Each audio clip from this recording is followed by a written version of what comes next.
பூர்வ ஜென்ம புண்ணியம் பண்ணி இருந்தால் மட்டுமே முருகனை ஆண்டை கோலத்தில் தரிசனம் செய்ய முடியும். முருகன் ஆண்டை கோலத்தில் தரிசித்தால் கிடைக்கும் அருள், வாழ்க்கை மாற்றும் உண்மை. வணக்கம்.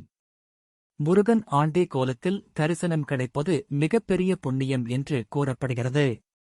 எளிமையான வடிவில் முருகன் தரிசனம் கிடைத்தால் அது வாழ்க்கையில் நல்ல மாற்றத்தை தரும் என நம்பப்படுகிறது.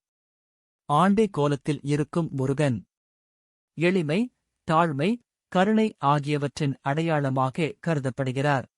இந்த வடிவில் முருகனை மனதார நினைத்து ஜெபித்தால் தடைகள் நீங்கி மன அமைதி கிடைக்கும் என்று பக்தர்கள் நம்புகின்றனர். வேல் முருகன் அருள் கஷ்டங்களை அகற்றி நல்ல பாதைக்கு வழிகாட்டும்.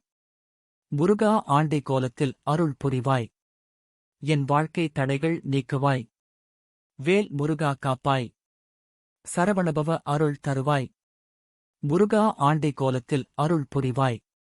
என் வாழ்க்கை தடைகள் நீக்குவாய். வேல் முருகா, காப்பாய்.